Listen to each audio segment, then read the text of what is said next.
qui aujourd'hui s'est mis de l'autre côté, s'est rangé et est devenu la tête pensante du couple qui a fait en sorte de tirer Numoké vers le haut, de toujours le freiner à chaque fois qu'il voulait faire ses conneries. Et quand elle a failli mourir, il a eu ce déclic-là. Et rappelez-vous, il a décidé de voir Suleiman, il avait tant de choses à lui dire. Mais qu'est-ce qu'il voulait lui dire? Honnêtement, je pense qu'il voulait très clairement lui dire qu'il voulait arrêter toutes ses activités dans la rue. Mais tellement qu'il était impliqué, Lamine, rappelez-vous de la dinguerie qu'il avait fait à son pote qui s'est vengé, qui l'a tué. C'est tragique, c'est malheureux, et c'est la rue, c'est le jeu. Encore une incompréhension, du coup, qu'est-ce qui va se passer? Son meilleur ami meurt, mais qui va reprendre le terrain? Si Numoké se retire, est-ce que c'est le pote qui a tué Lamine qui va reprendre le terrain? Est-ce que Numoké va vouloir se venger?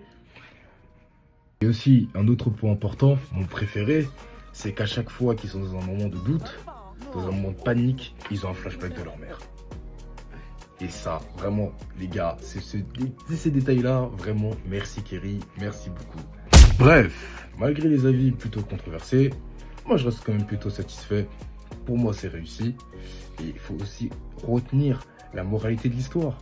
Un Demba qui, après des années et des années dans l'illicite, décide de se ranger, mais à cause de son ancien passé, se retrouve en cavale. Et la moralité, c'est que tôt ou tard, si tu décides d'être actif dans la rue, ça te rattrapera.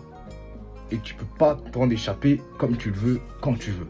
Et la moralité autour de Numoké, qui est pour moi l'une des plus intéressantes, c'est parce qu'elle déjà elle touche beaucoup de jeunes aujourd'hui, l'implication dans les rixes, l'implication dans la rue, dans le trafic, etc. Et qui, à cause d'un événement malheureusement tragique, bascule du tout autour. C'est une magnifique sensibilisation parce qu'il a frôlé la mort, des connaissances autour de lui, des gens qu'il aimait sont morts, et donc vraiment ça va peut-être faire réfléchir pas mal de jeunes qui sont dans ce même problème-là. Et les gars, honnêtement, arrêtez. C'est de la merde. Arrêtez. Et celle autour de Suleiman, alors c'est pas réellement une moralité, mais c'est plutôt une sorte d'inspiration. Et représente, vous voyez, la nouvelle France. La France, la banlieue qui se réveille, qui décide maintenant d'aller voter, qui décide de faire bouger les choses dans son quartier. Et rappelez-vous, en 2024, comme on a tous stressé de peur que le RN passe, rappelez-vous. Alors, il y en a beaucoup qui m'ont dit que ça mettait en avant la France insoumise, etc.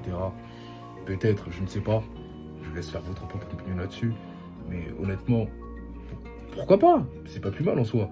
Il est temps réellement qu'on fasse les choses pour nos quartiers, pour notre cité, dans le bon. Hein, pas juste être là quand il y a une rixe, pas aller vendre de la drogue, etc. Vraiment faire avancer les choses dans la cité. C'est ça qu'il faut. Et c'est ça qui a été mis en avant par Suleiman. Et ça, c'est inspirant.